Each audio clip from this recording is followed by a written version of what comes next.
तो धर्म के आधार पर ही तो है भैया, वो धर्म के आधार ही पर तो है। धर्म में धार्मिक प्रताड़ना हुई, उन्हें मंदिर से निकाला गया, उन्हें छूत बनाया गया, तभी तो मिला। ये तो अछूत बन के नाचा हुआ मैं वही कहा ना, धर्म ने उनको अछूत बनाया ना, मानव ने तो अछूत नहीं बनाया। है। और किसी ने नहीं कहा, और किसी ने नहीं बनाया, उन्होंने ही बनाया ना। तो ये देखना पड़ेगा धर्म का। तो मोदी जी तो कुछ भी बकते रहते, वो तो कहते 15 लाख आएंगे अकाउंट में, फलाना के ढिकाना। अरे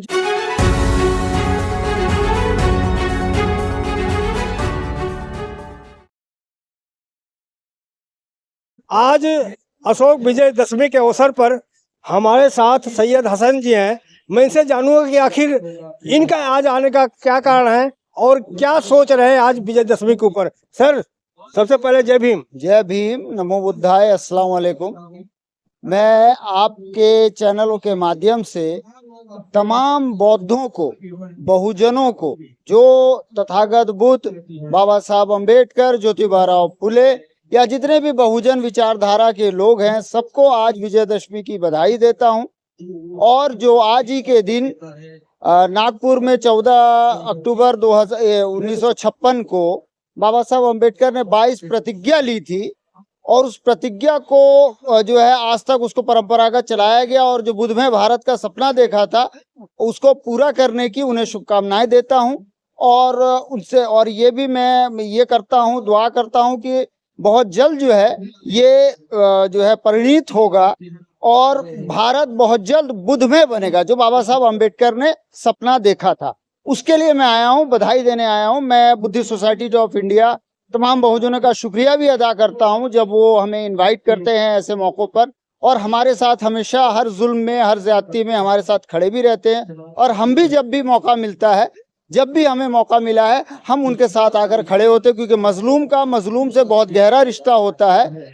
तो हम इसलिए यहाँ आए हैं। सर, ये आज जो विजयदशमी है पूरे देश में दो तरह के क्यों मनाया जा रहा है? एक तरफ रावण को जलाया जाता है, एक तरफ देखो को यहाँ पर अशोक विजयदशमी मनाया जा रहा है। ये दो तरह का क्यों ऐसा मनाया जा रहा है? देखिए, रावण एक काल्पनिक कैरेक्टर है। रावण देखा जाए तो जैसे कि पेरियार ने लिखा है और ललित सिंह यादव ने भी लिखा, और उसके बाद खुद पंडित केदारनाथ पांडे, राहुल संस्कृतियान ने अपनी पुस्तक वोल्गास टू गंगा में लिखा कि जो रावण है दर हकीकत 10 सर वाला जो बताया गया, वो तमाम के तमाम मौर्य वंश के, यानी सम्राट अशोक के वो 10 वंशज हैं। उनको सामने रखकर जो अग्नि शर्मा, जिसे वाल्मीकि कहा जाता है, उस ब्राह्मण ने, उस पंडित ने जो है संपूर्ण रामायण की रचना की पुष्पमित्र शुंग के शासन काल में, जो 36 साल का हुआ, जिसने बैदरथ की हत्या की थी। उसकी वजह से जो है ना वो डिस्ट्रैक्ट होके आया। और ब्राह्मणों का क्योंकि एक आदत भी है कि वो जब भी लिखने बैठेगा तो चोरी करके लिखेगा, तो ये जो चोरी की फितरत थी वहां से एब्स्ट्रैक्ट करके लाया, और उसने बुद्ध के कल्चर को, बुद्धिस्ट जो विचारधारा थी, विश्वव्यापी विचारधारा थी, विश्व गुरु वाली विचारधारा थी, उसको नष्ट करने के लिए इस किस्म की एक परंपरागत चलाई गई। तो उसके चक्कर में आके 2 हिस्से बन गए। एक तो ब्राह्मणवादियों का हिस्सा बन गया, दूसरा जो है ये ओरिजिनल बाबा साहब ने लाकर उसको जो है इस बताया कि ये दरअसल अशोक विजय दशमी है। ये है बात। सर, मैं ये जानना चाह रहा हूँ कि जो बहुजन है, जिसके महापुरुष को जलाया गया 10 के सिर के रूप में, वही लोग तो जाके वहाँ जलाने जाते हैं। नहीं, वो तो वही अज्ञानता है ना, ज्ञान की कमी हो। तो देखिए, बाबा साहब ने क्या कहा, शिक्षित बनो, संगठित हो, संघर्ष कर सत्ता की प्राप्ति करो। समस्या हो गई जो शिक्षा है, ये जो बात है ना बाबा साहब की। और मैं आपको बताना चाहूंगा कि मुझे बाबा साहब से मोहब्बत इसलिए है कि बाबा साहब ने ये जो लाइन कही है ना, शिक्षित हो, संगठित हो, संघर्ष कर सत्ता की प्राप्ति करो, इसी चीज को इस्लाम में, जैसे शिक्षित को इक़रा बिस्मि रब्बिकल लज़ी खलक, फिर उसके बाद हम देखते हैं कि संगठित हो, एक जमात की शक्ल में रहो जो अच्छा काम करने के लिए होती है, और उसके बाद है कि संघर्ष कर सत्ता की प्राप्ति करो। संघर्ष जिसे हम जहाद कहते हैं, जिसका आज उन्होंने उल्टा नाम दे रखा है। तो वो जो जहाद है, जद्दोजहद है, संघर्ष को ही जहाद कहा जाता है अरबी में। तो संघर्ष हर बुराई के खिलाफ जो है लड़ने का नाम है। तो ये बाबा साहब ने इस्लामिक कॉन्सेप्ट से इस चीज को उठाया, और उससे पहले बुद्ध में भी यही चीज था। ऐसी बात नहीं कि इस्लाम से ही लिया, बुद्ध में भी यही चीज था। इसका मतलब है कि ये तमाम विचारधाराएं, बुद्ध कोई धर्म नहीं है, धर्म तो धंधा है। जैसा कि ज्योतिबा फुले ने अपनी पुस्तक गुलामगिरी में लिखा कि ये धर्म नहीं, ब्राह्मणों का धंधा है। धंधा चलाकर कभी प्राण प्रतिष्ठा, कभी वर्ण व्यवस्था, कभी देवी देवता, पता नहीं क्या क्या ये सब करते रहते हैं। तो इसी पाखंड को खत्म करने के लिए बुद्धिज्म जो है अब जो है राइज कर रहा है शिक्षा के माध्यम से, और इससे और ये करके हो रहा है। सर, आप एक मुसलमान हुए हैं, तो आप कुरान को मानते हैं या संविधान को मानते हैं? आप किसको मानते हैं? देखिए, मैं तो कुरान को जो है सर्वोपरि मानता हूँ, और रही बात संविधान की, चूंकि हम भारत में हैं इसलिए संविधान हमारा है। दोनों ही अपनी जगह अपनी अपनी जगह पे स्टैंड करते तो हैं। सर्वश्रेष्ठ कौन सा है, कुरान है और संविधान है? नहीं, कुरान तो यूनिवर्सल है, हाँ, है ना। हाँ। यानी ब्रह्मांड के लिए कुरान है, वो तो मेरा व्यक्तिगत मामला है ना। हाँ, संविधान तो मैं भारत का नागरिक हूँ, मुझे संविधान ने भारत का नागरिक बनाया है। हाँ, उस संविधान से ही मैं भारत का नागरिक बना हूँ ना, हाँ। तो मेरा संविधान है। तो जो आठ नंबर में हिंदुओं में देखता हूँ, वही 8 नंबर तो मुसलमानों में भी है। जैसे आप बताइए, मुसलमानों में देखिए, मुसलमान कोई आसमान से तो टपका है नहीं। मुसलमान जो है आसमान से तो टपका है नहीं। मुसलमान आया है आप ही लोगों के, SC ST OBC जनरल सबसे कन्वर्ट हुआ। तो जो कन्वर्जन हुआ है, जनरल से जो कन्वर्जन हुआ, वही ब्राह्मणों भी कन्वर्ट हुए। अब जैसे जैसे एग्जाम्पल के तौर पर हम देखेंगे, अल्लामा इकबाल का नाम आपने सुना, वो कश्मीरी पंडित थे। वो पंडित जी आए, कहने लगे अहले वतन कहते हैं इमामे हिंद राम को। आपने सुना होगा, अक्सर सुना भी होगा, देखा भी, हमने पढ़ा भी है। तो राम को भगवान बना दिया, तो ये ब्राह्मण जहां भी जाएगा सत्यानाश करेगा। हाँ, तो कुरान हदीस में तो कुछ नहीं कर पाया, क्योंकि वो अरबिक है। उसका जो ये डिस्कोर्स ही अलग है, उसमें तो कर नहीं पाया। यहाँ पर उसने गड़बड़ कर दिया। तो यहाँ आने के बाद धीरे धीरे करके ऐसे वो घुसा है। जैसे हमारे यहाँ मज़ारों की पूजा होती है, यहाँ पत्थरों की पूजा होती है, हमारे यहाँ पत्थरों की वहाँ पूजा होती है। हम यहाँ पर जातिवाद है, वहाँ पर बिरादरीवाद चल रहा है। इस किस्म का जो है वो घटियापन है। यहाँ भी है, बंदर पहाड़ लेके उड़ गया, बंदर सूरज को निकल गया। हमारे बस कह देंगे भाई वो हुजूर सल्लल्लाहु अलैहि वसल्लम इंसान है, हैं? तो लेकिन फिर भी कहेंगे को जब भाई बुराक गदी में बैठ के आसमान में चले गए, या क्या है इसलिए यार, तो हो नहीं सकता ऐसा। इंसान है, मानव जो है कभी भी नहीं जा सकता वहां तक। तो आप बताएं कि मुसलमानों के पूर्वज कौन थे? हाँ, मुसलमानों के पूर्वज वही SC ST OBC, इसके जो भी बुद्धिस्ट थे मुसलमान। लेकिन मनुवादी लोग कहते हैं इनके पूरे सारे हिंदू थे। हिंदू कौन होता है? हिंदू तो, हिंदू शब्द तो एक गाली है। हिंदू शब्द जो है ये गाली है। खुद दयानंद सरस्वती इस बात को कहते हैं। रीडिंग्स ऑफ हिंदुइज्म बाबा साहब की पुस्तक है। उसके बाद सत्यार्थ प्रकाश पढ़ेंगे, जो मूल शंकर तिवारी दयानंद सरस्वती ने लिखी है, आर्य समाज के संस्थापक हैं। उन्होंने साफ कहा हिंदू तो एक गाली है जो पारसियों द्वारा, मुगलों द्वारा दी गई।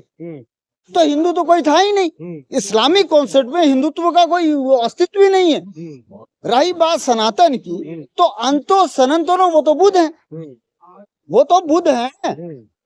वो मैंने कहा ना कि ये ब्राह्मणों ने चोरी किया हुआ सारा माल, सब चोरी करके ये करके। अब मुद्दे पे आते हैं कि जो आज ये धम्म दीक्षा समारोह मनाया जा रहा है, यहाँ पर मैं देख रहा हूँ एक ही समाज जमात के लोग हैं यहाँ पे, बहुजन समाज यहाँ नजर नहीं आ रहा है। आज तक क्यों नहीं आ पा रहा है? ऐसा कुछ नहीं है कि यहाँ सारे समाज के लोग हैं। अब आप एक एक को जाके, किसी के चेहरे पर तो लिखा नहीं है, सारे समाज के लोग, OBC भी है, SC भी है, ST भी है। अब आपके सामने मैं मुसलमान भी खड़ा हूँ, ऐसी बात नहीं है कि सभी हैं। हाँ, अब एक जगह नहीं, कई जगह पे कार्यक्रम हो रहा है ना, पूरे भारत में, पूरे दिल्ली में, हर जगह जो है कई जगह कार्यक्रम हो रहा है, इसलिए लोग अलग अलग जगह पे गए हैं। जैसे लोग कहते हैं कि जैसे भारी संख्या में अगर चमार आ गया तो ये चमारों का धर्म है, अगर पंडित आ गया तो पंडित का धर्म है, या मुसलमान है मुसलमान का। ऐसे क्यों धारणा बनाया जा रहा है? नहीं, धारणा इसे वो ब्राह्मण का मालूम है ना, क्योंकि माइनॉरिटी में 3% है, ब्राह्मण 3% है। अगर किसी को गैदर होते हुए देख लेगा कोई, अगर सबको लेके चलने की बात करेगा, तो वो उसको डिस्ट्रैक्ट करने के लिए वो इसी किस्म का जो है अफवाह उड़ाएगा ना, डिस्ट्रैक्ट करेगा लोगों को। वो डिस्ट्रैक्ट है, उस डिस्ट्रैक्ट में हमको फंसना नहीं है, हमको जो करना है वो करना। बाबा साहब अम्बेडकर तो अकेले ही थे ना जी। फिर वो अकेले लड़के तो आए, पूरे कांग्रेस पार्टी से लड़े, ब्राह्मणों से लड़े, पूरे सवर्ण समाज से लड़े, बार बार कोशिश की गई उनको कि कांग्रेस पार्टी में आ जाओ, बोले नहीं जाऊंगा मैं, अकेले लड़े। आप पार्टी के नाम ले लिया तो मैं आपसे बात ही कर लेता हूँ कि आज जो है जो कांग्रेस बीजेपी के जो खेल है इसमें बहुजनों का राजनीति एकदम चौपट हो गया है। नहीं वो होगा, क्योंकि बाबा साहब अम्बेडकर को जब 2 वोट का अधिकार मिला था 1932 में राउंड टेबल कॉन्फ्रेंस में, तो उस वक्त ही बाबा साहब जब 23 सितंबर 1932 को गांधी ने वो चीज छीन लिया, आमरण अनशन करके, ये जालिमाना हरकत करके, उसमें मैं समझता हूँ कुछ मुसलमान भी जिम्मेदार हैं। तो हम ये कहना चाहते हैं कि वो जो वहीं पर बाबा साहब रोए थे ना पुणे पैक्ट करके, ये रोए थे कि अब मेरे यहाँ पे गुलाम पैदा होंगे, ये है सबसे बड़ा कारण। मैं आज भी आपके इस चैनल के माध्यम से, आपके इसके माध्यम से मैं तमाम SC ST समाज को, खुसूसन मैं बहुजन समाज को ये अपील करना चाहूंगा कि वो 2 वोट के अधिकार के लिए लड़ें, क्योंकि उनके जो 131 सांसद बैठते हैं या जो भी 1100 के ऊपर सांसद ये विधायक बैठते हैं, वो सारे के सारे गुलाम हो जाते, क्योंकि उनके पास खोने के लिए सब कुछ हो जाता है, पाने के लिए कुछ नहीं होता, ये हो जाता है मसला। सर मैं आपसे लास्ट सवाल पूछ रहा हूँ कि आज मनुवादियों ने पहले 6747 जातियों में बांटा, लेकिन आज कोर्ट के द्वारा एक निर्णय आ गया SC में कि आरक्षण में आरक्षण, कोटे में कोटा, तो उससे तो और बंटवारा हो जाएगा। ये तो समाज को कहाँ एक करने के सपना देखा था बाबा साहब ने। देखिए मैं आपको पहले बता दूं, 7th अमेंडमेंट 1919 को अंग्रेजों ने स्पष्ट कर दिया था कि ब्राह्मणों में न्यायिक चरित्र नहीं होता, और 1947 के बाद से हमारे न्यायपालिका पर ब्राह्मणों का कब्जा है, ब्राह्मण देवताओं का कब्जा है। जब उनके अंदर न्यायिक चरित्र ही नहीं है तो आप उनसे न्याय की उम्मीद करेंगे कैसे? EWS का आया 2 मिनट में आ गया, हो गया ना। अभी इसने नीतीश कुमार ने, तेजस्वी यादव ने वहां पे सत्ता बनाई, ये बना जाति जनगणना करवाई, पूरा निकाल के सत्ता सामने रख दिया, उसको जो है हाई कोर्ट ने रोक दिया, और सुप्रीम कोर्ट में अभी तक पड़ा हुआ है, उस पर कुछ नहीं। मैं वही कह रहा हूँ, क्रीमिलियल उसके क्रीमिलियल, वही मैं कह रहा हूँ आपको कि ये जो कॉलेजियम सिस्टम से बने हुए जज है ना, तो ये अपना नहीं देख रहे, ये इनका अपना नुकसान होगा, इसीलिए ये 2 जातियों को लड़ाना चाहते हैं, वर्गीकरण के नाम पर, क्रीमी लेयर के नाम पर लड़वाना चाहते हैं। नहीं तो इसका मतलब है वो मनवादी बुद्धिजीवी है ना, कोई बुद्धिजीवी नहीं है, आपके खेल में आपके बहुजन में खेला तो कर दिया ना, बंटवारा तो कर दिया ना। बंटवारा वो उनके कर देने से नहीं होगा ना, क्योंकि वो खुद माइनॉरिटी में आपस में लड़ रहे हैं। आपस में देखिए ये तो होगा, ये तो जानबूझ के लड़वाया जाए, तो फूट करो राज करो उनका नियम ही है। मैं तो अपने बहुजन समाज से ये रिक्वेस्ट करूंगा कि वो अब बैकलॉग को भरने के बारे में सोचे। आज भी 30 लोग बैकलॉग खाली पड़े हुए हैं 1947 के बाद से। अच्छा ये क्या ये फार्मूला नहीं हो सकता, यदि अपनों से लड़ाई हो तो हार जाना में ही जीत है? नहीं हार जीत का बसट में हम लड़ाई क्यों करें? सवाल यह है कि हम अपने अधिकार की तरफ जाएं क्यों ना। अभी जो ब्राह्मण बैठा हुआ है 80%, उसको हटा के हम अपने लोगों को क्यों नहीं कर रहे? जाति जनगणना के बजाय हम जो है उनका एक सर्वे क्यों नहीं करा लेते सवर्णों का, उससे पता लग जाएगा उनके पास कितना, बाकी तो रेस्ट जो है इधर ही रहेगा, ऑटोमेटिक उसको बांटना पड़ेगा। क्या माना आरक्षण कब तक? आरक्षण कोई चीज नहीं है, आरक्षण EWS खत्म होना चाहिए, प्रतिनिधित्व का अधिकार है वो, आरक्षण नहीं है, वो प्रतिनिधित्व का अधिकार है। जाति गणना होना चाहिए, जाति जनगणना होनी चाहिए, बिल्कुल होनी चाहिए।